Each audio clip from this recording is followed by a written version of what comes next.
I've been asked to comment on the claim that an unreacted thermite material was found in the debris of the World Trade Center buildings. In particular, I've been asked to address this paper, which was published in the Open Chemical Physics Journal. The paper concludes with this statement.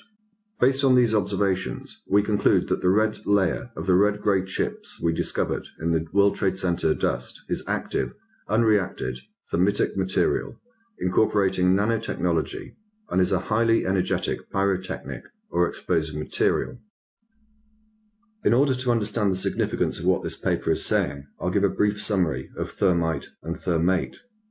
Thermite is a mixture of powdered aluminium and some form of metal oxide, usually iron oxide, although it can be made with other metallic oxides, including, for example, copper. When these two materials react, the result is a formation of iron and aluminium oxide and a great deal of heat. In short, it is a highly exothermic reaction. Also, because the oxygen necessary for the process comes from the metal oxide, thermite compounds do not require atmospheric oxygen, and so are ideal for use in, amongst other things, underwater incendiary devices. However, thermite can be somewhat troublesome to ignite, and the subsequent reaction is violent and unpredictable. These factors, as well as the difficulty of applying it to the surface of a structure in a satisfactory manner, mean that it is not suitable for controlled demolition.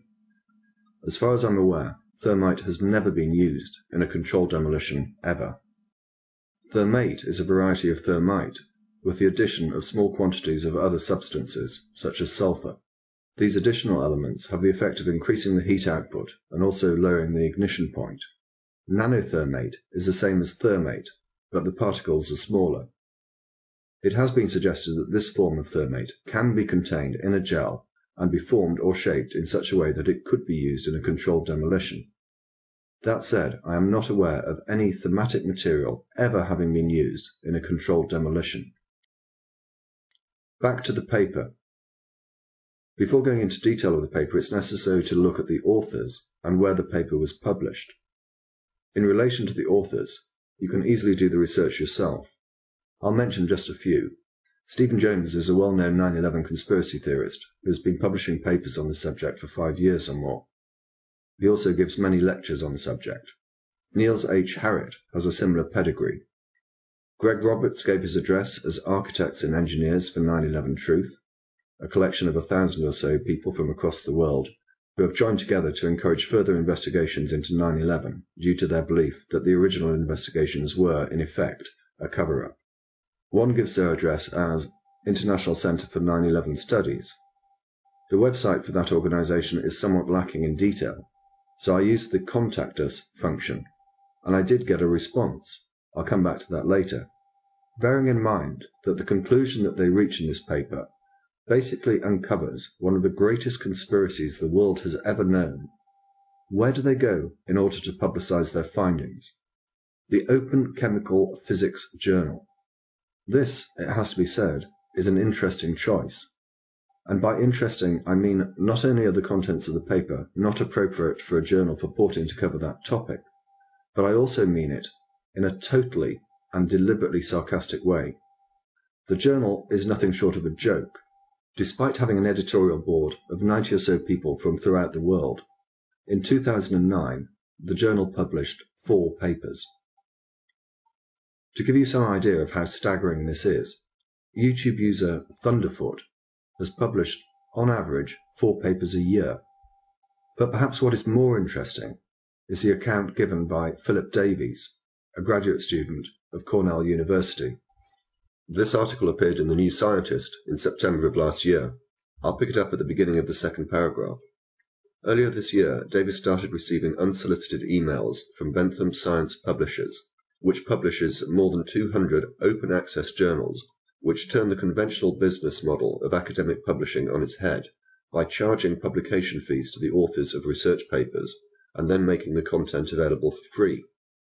As the emails stacked up, Davies was not only encouraged to submit papers, but was also invited to serve on the editorial board of some of Bentham's journals, for which he was told he'd be allowed to publish 1 free article each year.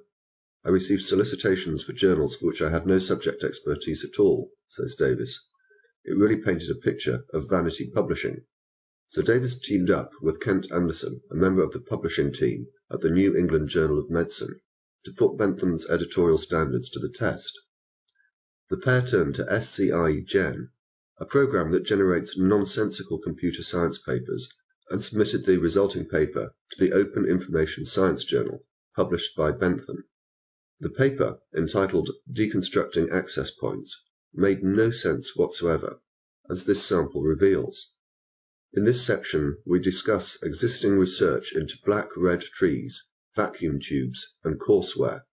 On a similar note, recent work by Takahashi suggests a methodology for providing robust modulates, but does not offer an implementation.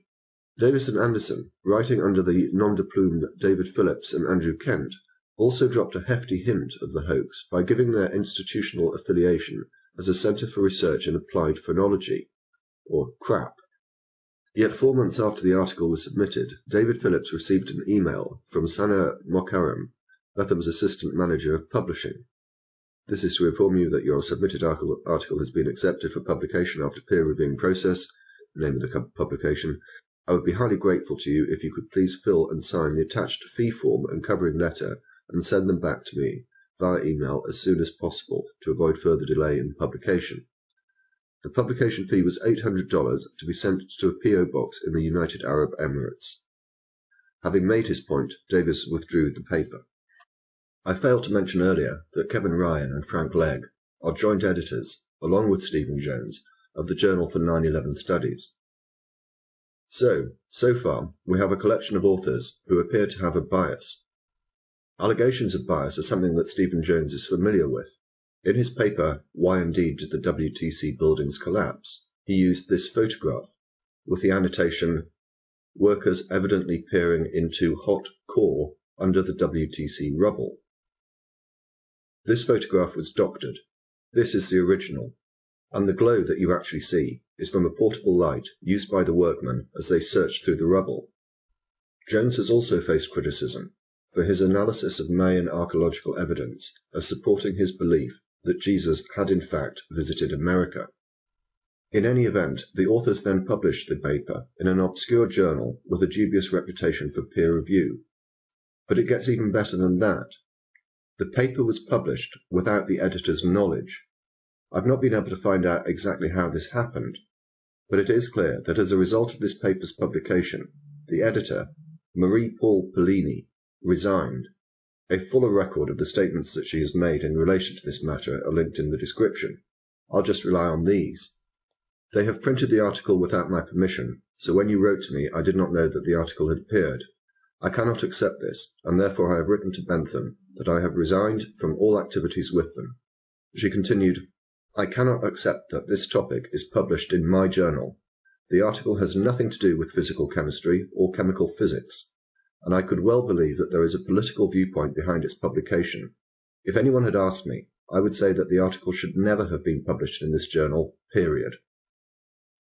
As I indicated earlier, I contacted the International Centre for 9/11 Studies, and I received a response. My initial question related to this ambiguous statement on the website. Specifically, I asked who the director and members of staff were.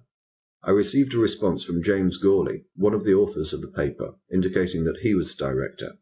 He then asked how he could help. I replied by asking about the paper, and again he responded and asked if I had any specific questions. I sent him a list of 7. For the purposes of this video, only a few are important. I asked him whether the paper had been peer-reviewed. His response was, it was peer-reviewed by, if I remember correctly, 2 reviewers chosen by the journal editors. I don't recall if I ever found out who did the review, or who it was if I did.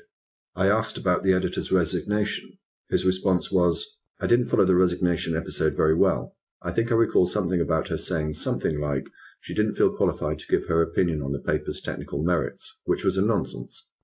But what is of more importance is this. I don't know whether the people who rely upon this paper as evidence of the use of thermite or thermate actually know what the paper says. Here is a response I received from James Gawley when I touched upon the subject. Firstly, we don't know whether nanothermite was used to bring the towers down. It might have played some other role, such as keeping the fires going long enough to make the fire-induced collapse theory plausible. It might have been used in conjunction with other high explosive materials to bring the building down. Nanothermite matches are known to exist, and I believe that they can be used to detonate high explosives. We really just have no idea how it was used. The salient point is, it shouldn't have been in the WTC dust at all. And here is Niels Harrit, another of the co-authors, talking about the same issue. So what effect would the nanothermite have had on the collapse of the towers on September the 11th? Actually, within the group of authors behind this paper, which we published in April, there are diverging opinions about what this nanothermite was used for. And in my opinion, we should not speculate in a scenario for the demolition. For these reasons, and the reasons I've outlined in the video, I do not intend to deal with the contents of this paper unless there is a specific question about it that demands a response.